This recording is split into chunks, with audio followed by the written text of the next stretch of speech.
चलें सर, हमने last class में एक सवाल किया था, थोड़ा सा अलग किस्म का सवाल था। ठीक है, उसमें क्या था कि आपको वैल्यू ऑफ ओपनिंग इन्वेंट्री निकालनी थी, आपको परचेजेस निकालना था, आपको वैल्यू ऑफ क्लोजिंग इन्वेंट्री निकालनी थी। कंसिडर करना था कि जो पहले आइटम आया वो पहले बिकेगा और जो आइटम बाद में आया वो बाद में सेल होगा। ठीक है, सवाल की थीम यही है, बिल्कुल थीम यही है। अच्छा, सवाल थोड़ा सा अलग है, थीम बिल्कुल वही है। सर इस तरह का सवाल हम क्यों कर रहे हैं? सर इस तरह का सवाल कभी भी पेपर में नहीं आया। ठीक है, और सर इसकी स्पेसिफिक एक्सक्लूजन भी नहीं है कि मतलब कभी भी कहा नहीं गया। मतलब एक ट्रेंड है ना, ज़ाहिर एक ट्रेंड फॉलो हो रहा था, ट्रेंड इस तरह के सवालों का आ रहा था। 2 दफ़ा सवाल आए, 2-3 दफ़ा सवाल आए, इसी तरह से इस तरह के सवाल आए जो मैंने 5 पेपर आपको करा दिया था। एक मई जून 22 का था और एक मई जून 24 का था। ये मई जून 24 का था। ठीक है, ये सवाल था मई जून 2024, पेपर 22। सही है। अच्छा, सवाल यही इसी पर थीम के आए हैं, इसके अलावा किसी और थीम के नहीं आए। सर वर्स्ट सिनेरियो क्या हो सकता है? चलिए मैं कहता हूँ ये थीम के आ गया, इसकी तो प्रैक्टिस कर ली ना, इसकी तो प्रैक्टिस हो गई। वर्स्ट सिनेरियो क्या होगा? सर वर्स्ट सिनेरियो ये होगा कि सवाल आ जाए दूसरे पर थीम के जो भी हम कर रहे हैं, तो सर ये तो इस तरह की तो थीम की प्रैक्टिस हमने करी ही नहीं है सर, फिर हम तो फंस जाएंगे। हाँ सर, बिल्कुल फंस जाएंगे। तो सर बिकॉज़ उन चीज़ों को, कहानी को ध्यान में रखते हुए फिर मैंने ये प्लान किया कि यार इसको जो है ना, सवाल को कर लेते हैं, एक और सवाल एक ये भी कर लेते हैं और एक और सवाल हम सॉल्व कर लेते हैं। कहता है ग्रिफ्ट रन्स अ स्मॉल बिजनेस। ग्रिफ्ट एक छोटा बिजनेस चलाता है, जिस सही है, उसके पास जो इन्वेंट्री है, कब inventory at 30 June 20x9। Sir units कितने हैं? सर यूनिट्स हैं 220 यूनिट्स। सर उनकी परचेज प्राइस क्या है? Sir 2.80 per unit. ठीक है, ये यूनिट्स और ये परचेज प्राइस है। ठीक है, कहता है calculate the value of inventory eight 1 July 20x9। Sir अगर इसको हम कहें ओपनिंग इन्वेंट्री तो ये गलत होगा। नहीं सर, ये गलत नहीं होगा। ओपनिंग इन्वेंट्री, या मैं ये कहूँ एट 1 जुलाई x9। डन। सर कितना? सर 220 यूनिट्स हैं, 220 यूनिट्स हैं और सर हर यूनिट की जो प्राइस है वो कितनी है? सर वो है 2.80 पर यूनिट। डन, क्लियर है? हाँ सर बिल्कुल ठीक है। 2.20, 220 इंटू 2.80, सर ये हो जाएगा 616। ठीक है सर, ये हो जाएगा 616 value of opening inventory. Sir फिर वो आपसे क्या कहता है? अच्छा, हमारा मकसद हरगिज़ भी ये नहीं है कि हम ओपनिंग निकालें सर, हम परचेजेस निकालें। नहीं सर, हमारा मकसद है पूरा स्टैंडर्ड घूम रहा है क्लोजिंग इन्वेंट्री के बीच में, क्लोजिंग इन्वेंट्री के बीच में पूरा स्टैंडर्ड घूम रहा है। ठीक है, फिर वो कहता है हमने ये कर लिया, ये वाला पार्ट कर लिया जिसको मैं कहता हूँ पार्ट ए कर लिया। कहता है calculate the total cost of purchases for the month of July x9। Sir वो कहता है जुलाई x9 पर जो भी परचेजेस होंगे वो बताओ। सर मैं अगर बात करूं पार्ट बी की, यानी कि परचेजेस की, तो सर मैंने तीन टाइम पे की थी, 3rd, 14 और 15। 3rd जुलाई, 14 जुलाई और 25 जुलाई। सर वो कितना है? 140, 130, 70, 140, 130 और 70। सर ये यूनिट्स हैं जी, बिल्कुल यूनिट्स हैं। और सर पर यूनिट मेरे पास प्राइस कितनी है? सर वो है 2.93 और 3.20। 2.93 और 3.20।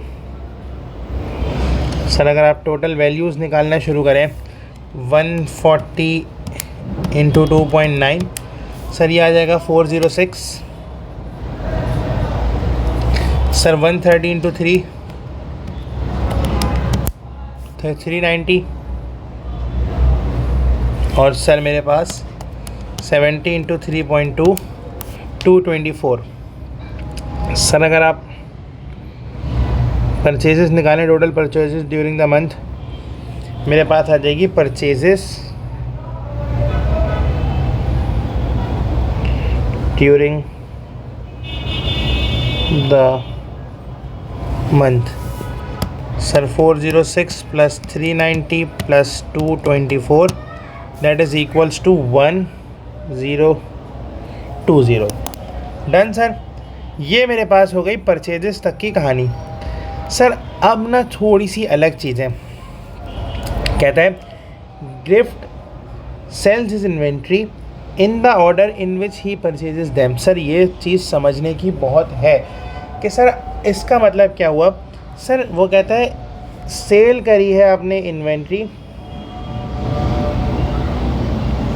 In the order of purchases, यानी कि जो पहले आई होगी। अब गौर से देखिएगा सर, जो फर्स्ट इन जो आपके पास पहले परचेज की हो गई होगी, ठीक है, जो पहले परचेज़ की गई होगी तो सर वो फर्स्ट आउट भी तो होगी, वो बाद पहले ही बाहर जाएगी फर्स्ट आउट। इसको हम बोलते हैं first in first out method, first out. इसको मैं कह सकता हूँ फर्स्ट सेल। जो पहले आई वो पहले बिकी, जो बाद में आई वो बाद में बिकी। तो सर ये मेथड कहलाता है फर्स्ट इन फर्स्ट आउट। इसका मैं नाम पहले पिछले सवाल में नहीं लिया था, इस सवाल में मैं आपको नाम भी बता रहा हूँ। ये मेथड मेरे पास कहलाता है first in first out. Done. ये मेथड मेरे पास कहलाता है first in first out. Sir 3 method होते हैं स्टैंडर्ड के मुताबिक। अब 2 हैं, 2 में से एक अभी पढ़ रहे हैं, एक बाद में पढ़ेंगे, ठीक है। अच्छा, फर्स्ट इन फर्स्ट आउट क्या होता है? Sir first in first out क्या होता है, ज़रा इसको समझ लीजिएगा। सर आपने क्या किया, सर आपने ना 3 यूनिट्स ख़रीदे, ए बी और सी, या 3 टाइम ख़रीदे। सर आपने एक 3 अप्रैल को ख़रीद लिया, सर आपने एक 7 को ख़रीद लिया, और सर आपने एक 27 को ख़रीद लिया। सर 50, 30 और 20 यूनिट्स। ये मैं एक एग्ज़ाम्पल बना रहा हूँ आपके सामने, ठीक है। सर वो कहता है आपने जो है ना, जो टोटल सेल्स की हैं, जो आपने टोटल सेल्स की हैं वो की हैं 90 यूनिट्स की। अज्यूम करें 90 यूनिट्स की आपने सेल्स कर दी। आपने कितने यूनिट्स की? 90 यूनिट्स की सेल्स की हैं। सर आपकी क्लोजिंग इन्वेंट्री कितनी होगी? अज्यूम कर रहा हूँ मैं, कोई ओपनिंग नहीं है। 100 यूनिट्स आपने परचेज़ कर लिए, ये आपकी परचेजेज़ हैं। आउट ऑफ 100 आपने 90 सेल्स कर दी, तो क्लोजिंग इन्वेंट्री कितनी होगी? क्लोजिंग इन्वेंट्री होगी सर 10 यूनिट्स। सर वो पता है क्या कहता है? वो कहता है अज्यूम करो ये जो तुम 10 यूनिट्स बचा कर बैठे हुए हो, वो कहता है अज्यूम करो जो तुम 10 यूनिट बचा कर बैठे हुए हो, ये तुम सबसे रीसेंट परचेज से बचा कर बैठे हुए हो, यानी कि तुम इस वाले से बचा कर बैठे हो। सेम इसी तरह वो यही बात कहता है सवाल, इसी तरह की बात ये कहता है ऊपर। ये मैं आपको एक एग्ज़ाम्पल समझा रहा था, डन है। वो कहता है कि ये जो तुम्हारे पास क्लोजिंग बची हुई है ना, ये सबसे रीसेंट परचेजेस से तुम्हारी क्लोजिंग बची हुई है। ये बात याद रखना। सर ये बात समझ आती है आपको? प्लीज़ मुझे बता दें। अगर ये बात समझ आती है तो मैं एक स्टेप और आगे बढ़ता हूँ।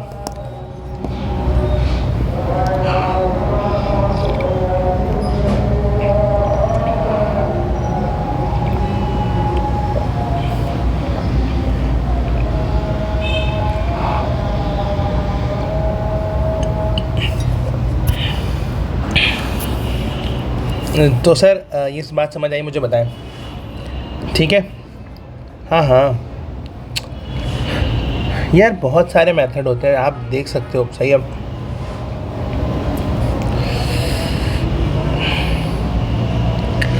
सर यहाँ तक कोई परेशानी? अब सर ये मैंने एक एग्ज़ाम्पल बताई थी, ऊपर केस से रिलेटेड नहीं है, इस केस पे आए। सर देखें, मैं इस केस को अब भूल जाएं 2 मिनट के लिए, अब आए आगे। अब वो कहता है वैल्यू ऑफ क्लोजिंग इन्वेंट्री निकालो। अब देखिएगा सर, प्लीज़ सारी चीज़ें छोड़ के सबसे पहले मुझे बताएं अवेलेबल फॉर यूज़ कितना है। वो कहता है ड्यूरिंग जुलाई सोल्ड 360 यूनिट्स। मुझे सबसे पहले बताएं अवेलेबल फॉर यूज़ कितना है। सर आपके पास available for sale inventory,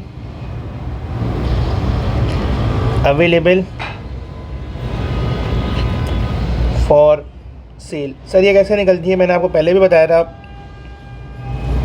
opening inventory, sir इसमें आप परचेजेस को ऐड कर देंगे तो सर आपके पास इन्वेंट्री अवेलेबल फॉर सेल निकल जाएगा। ठीक है, यानी कि सर आपकी ओपनिंग इन्वेंट्री कितनी थी सर, वो थी 220 यूनिट्स और परचेजेस कितना था 1020 यूनिट्स। 220 यूनिट्स और 1020 यूनिट्स, ओ सॉरी नहीं, ओपनिंग इन्वेंट्री थी हमारे पास 220 यूनिट्स और परचेजेस थी मेरे पास, सर आप इन तीनों को प्लस करेंगे तो ये हो जाएगी आपके पास 140, 240 और 270 और 340। डन। सर आपके पास 340 यूनिट्स थी परचेजेस की। डन सर, अगर आप इन सब को सम करेंगे तो आप मुझे एक बात बताएं, 140 प्लस 130 प्लस 70 340 और सर आप इसको सम कर दें 220 से, सर 560 यूनिट्स आपके पास टोटल अवेलेबल फॉर सेल थे। सर आपने क्लोजिंग इन्वेंट्री कैसे निकालते हैं, सर देखिए क्लोजिंग इन्वेंट्री आप इस तरह निकालेंगे, क्लोजिंग इन्वेंट्री आप निकाल लें सर अवेलेबल फॉर सेल में से लेस कर दें एक्चुअल सेल। सर आपके पास अवेलेबल कितने थे 560, आपने एक्चुअल सेल्स कितने की सर देख लेते हैं। अवेलेबल फॉर सेल था सर 560, आपने एक्चुअल सेल्स कर दी 360 की, तो सर आपके पास 200 यूनिट्स बच गए एज क्लोजिंग इन्वेंट्री। सही है सर। अब सर आप में से बहुत सारे बच्चे ऐसे होंगे जिन्होंने एक फॉर्मेट पढ़ा होगा, मैंने आपको भी लास्ट क्लास में पढ़ाया था, P&L का प्रॉफिट फॉर्मेट, हाँ ट्रेडिंग अकाउंट का फॉर्मेट। सर मैंने आपको बताया था हम उठाते हैं क्या, ओपनिंग इन्वेंट्री, सर हम उसमें क्या ऐड करते हैं, सर हम उसमें परचेजेस ऐड करते हैं, सर मेरे पास आ जाता है अवेलेबल फॉर सेल और सर मैं उसमें से निकाल देता हूँ क्लोजिंग इन्वेंट्री, तो सर मेरे पास वो एक्चुअल सेल्स आ जाती हैं। सर अगर आप इसको करके चेक करें, आपके पास ओपनिंग इन्वेंट्री थी 220 और सर आपने उसमें से 340 यूनिट्स परचेज़ किए थे, तो ये हो जाएगा 560 और सर आउट ऑफ दिस 560 आपने 200 क्लोजिंग इन्वेंट्री में बचा कर रख दिए, 200 आपने क्लोजिंग इन्वेंट्री में बचा कर रख दिए। तो सर मुझे बताएं आपने सेल्स कितनी की होगी, सर आपने सेल्स की होगी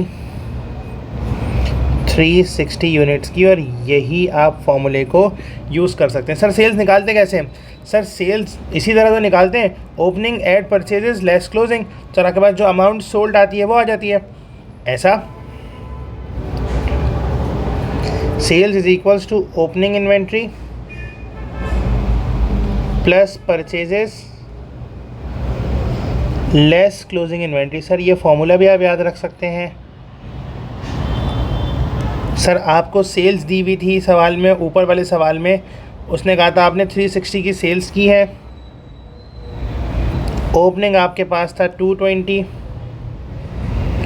परचेजेज आपके पास था 340, क्लोजिंग आपको निकालना था x। सर अगर आप जब ये सारी चीज़ें कर कर x को सॉल्व करेंगे तो आपके पास आ जाएगी closing inventory that is equals to 360 sorry हाँ 340 plus 220 minus 360 that is equals to 200 units. Done है सर, क्लियर है सर। मतलब क्या हुआ, आप 200 यूनिट्स बचा कर बैठे हुए होंगे। अब देखें एज़ पर द कॉन्सेप्ट अगर मैं 200 यूनिट्स बचा कर बैठा हुआ हूँ, उसका मतलब ये है कि मैं यहाँ से ये पूरी लॉट बचा कर बैठा हुआऊँगा, मेरे पास ये वाली पूरी लॉट अवेलेबल होगी, ये वाली पूरी लॉट क्लोजिंग इन्वेंट्री में पड़ी होगी। डन। और सर मेरे पास इस लॉट के कुछ यूनिट्स कितने सर 130 पूरे यूनिट्स, इस लॉट के 130 पूरे यूनिट्स ये भी क्लोजिंग इन्वेंट्री में रखे हुए होंगे। तो अब अगर कोई मुझसे ये कहता है कि क्लोजिंग इन्वेंट्री निकालो, तो मैं क्लोजिंग इन्वेंट्री निकाल सकता हूँ सर, बिल्कुल। सर मेरे पास क्लोजिंग इन्वेंट्री यही होगी ना सर, ये मेरे पास क्लोजिंग इन्वेंट्री होगी। डन, इसको कॉपी कर लें, यहाँ लाकर पेस्ट कर दें। सर ये हो जाएगा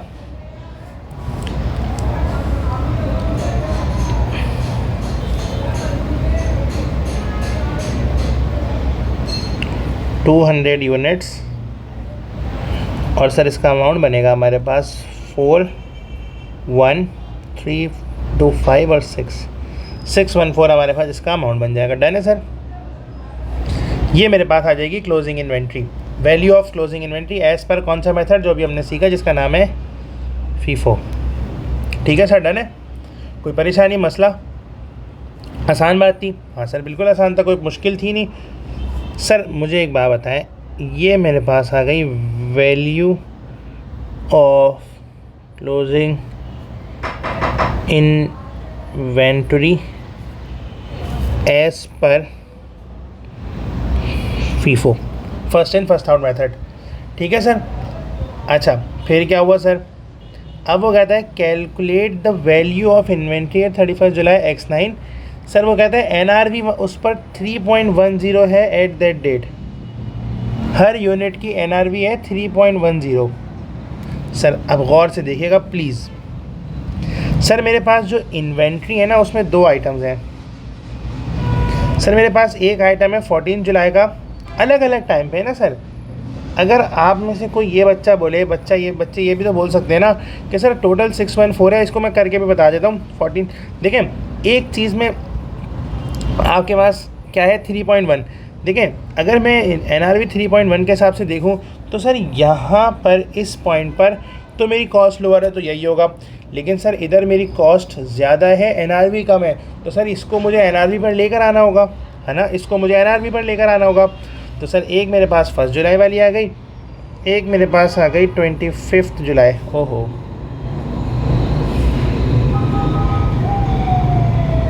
सर मेरे पास कॉस्ट है 3 और 3.1, 3.20, 3.0, 3.2। सर NRV क्या है 3.1 इसकी भी, 3.1 इसकी भी। सर लोअर का प्रिंसिपल लगाइए। सर यहाँ पर कॉस्ट लोअर है 3.0, सर यहाँ पर NRV लोअर है 3.1। सर फिर यूनिट्स उठाइए। सर यहाँ पर ऊपर वाली 130 थी और नीचे वाली 70 थी, 130 और 70। और सर अब आप टोटल निकाल लें तो ये 130 इंटू 3 390 ही हो जाएगा, और 70 इंटू 3.1 सर ये हो जाएगा 217। तो सर मेरे पास इन्वेंट्री की वैल्यू हो जाएगी कम, 3456607 हो जाएगी। पहले कितनी थी सर, पहले थी 614। तो आपकी वैल्यू ऑफ इन्वेंट्री आप देख सकते हैं कम हो गई, गिर गई। ठीक है सर, हुआ क्या देखें। अब मेरी बात सुने, अब एक बच्चा आता है, आप अप्रोच देखिएगा प्लीज़। सर अप्रोच देखिएगा, यहाँ पर 2 अलग अलग आइटम है। सर एक आइटम की NRV ज़्यादा है, एक की NRV कम है, एक की कॉस्ट ज़्यादा है, एक की कॉस्ट कम है, 2 अलग अलग कॉस्ट है। अब एक बच्चा पता है क्या करता है, एक बच्चा कहता है सर आप NRV निकालें इस तरह, देखिएगा गौर से देखिएगा। सर वो कहता है आप NRV निकालें इस तरह। सर वो कहता है NRV निकालें आप 3.10, टोटल यूनिट्स कितने हैं हमारे पास 200। सर आपके पास NRV आ रही है 3.1 into 200, that is equals to 620। ऐसा ही है सर, ये 3.10 आपके पास NRV है और 200 यूनिट्स हैं। ठीक है, और वो कहता है यार कॉस्ट है, सर आपने ऊपर कॉस्ट रिकॉर्ड की हुई है 614, तो सर आपको NRV पर 614 पर लाना है। सर आपकी तो कॉस्ट लोअर है, तो सर आप कॉस्ट पर रिकॉर्ड करें। सर वो कहता है आप कॉस्ट पर रिकॉर्ड करें। नहीं सर, ये अप्रोच गलत अप्रोच है, क्योंकि यहाँ पर 2 टाइप्स ऑफ इन्वेंट्री हैं। अगर आपके पास एक ही इन्वेंट्री एक ही डेट पर सारी इन्वेंट्री परचेज होती तो ये मेथड एप्लीकेबल होता, ये मेथड सही होता। लेकिन सर आपके पास 2 अलग अलग दिन और 2 अलग अलग कॉस्ट है उस इन्वेंट्री की। तो सर आपको एक, अब आप देखें ना, यहाँ पर एक इम्पेयर्ड है, एक नॉन इम्पेयर्ड है। सर ऊपर वाली इम्पेयर्ड है, ऊपर वाली इम्पेयर्ड है। हाँ नहीं सर, ऊपर वाली इम्पेयर्ड नहीं है। हाँ ऊपर वाली इम्पेयर्ड नहीं है, कॉस्ट कम है उसकी, एनआरवी ज़्यादा है, तो सर आपके पास लोअर पे आ गया। लेकिन सर दूसरी वाली तो इम्पेयर्ड है, तो आपको इसको लोअर करना पड़ेगा, कॉस्ट पर, इसको कॉस्ट को कम करनी पड़ेगी, एनआरवी पर लेकर आना पड़ेगा। तो सर देखें यहाँ पर अगर आप देखें तो अब आपको आइडिया होगा कि यार एक इम्पेयर्ड नहीं है। लेकिन अगर आप ओवरऑल वाला प्रिंसिपल लगा जाए 3.10 इंटू 200, तो आपके पास 620 पर आती है एनआरवी और आपकी कॉस्ट इतनी आती। तो सर यहाँ पर इन लोअर ऑफ कॉस्ट और एनआरवी का प्रिंसिपल एप्लीकेबल नहीं होता। आप बोलते हैं भाई कॉस्ट पे रखो, 614 पे ही रखो, सही है, इम्पेयर्ड ही नहीं है। लेकिन सर वो है इम्पेयर्ड एक्चुअली, और आप देखें इसकी वैल्यू 607 आ गई। थोड़ा सा मुश्किल कॉन्सेप्ट है, थोड़ा सा टाइम लगेगा इसको समझने में। देखें सवाल था आसान, पेपर में भी आएगा, इसी टाइप का सवाल पेपर में आएगा, आना हुआ अगर तो। आज तक कभी, मैं फिर कह रहा हूँ, आज तक कभी आया नहीं है। हो सकता है आपकी वो अटैम्प्ट हो, मुबारक अटैम्प्ट हो, जिसमें इस तरह का सवाल आ जाए सर। तो मैंने 2 सवाल इस तरह के करवा दिए आपको, ठीक है, कर लीजिएगा, ठीक है। थैंक यू वेरी मच, अल्लाह हाफ़िज़। कुछ पूछना हो तो पूछ लीजिएगा। ये 2 सवाल हैं, इनको देख लीजिएगा, फर्स्ट इन फर्स्ट आउट का प्रिंसिपल देख लीजिएगा। याद रखिएगा जो भी बचेगा वो लास्ट सबसे रीसेंट परचेज से बचेगा, सही है। ओपनिंग इन्वेंट्री से कुछ भी नहीं बच सकता, सही है। जो कुछ भी बचेगा वो आपकी रीसेंट परचेज से बचेगा। डन, ये चीज़ याद रखनी है एक। सर दूसरी चीज़, क्लोजिंग इन्वेंट्री उसी से बचेगी जब एनआरवी निकालेंगे, जो दोनों प्रोडक्ट की अलग अलग एनआरवी निकालेंगे, दोनों को सम करके एनआरवी नहीं निकालेंगे। अगर दोनों को सम करेंगे there is a highly likely chance कि आपके पास कॉस्ट लोअर आ रही हो और आपकी एनआरवी इम्पेयर्ड ही ना हो। लेकिन एक्चुअल केस में ये होगा, एक इम्पेयर होगी और एक कॉस्ट पर ही रहेगी, ठीक है। ये बात समझ आती है?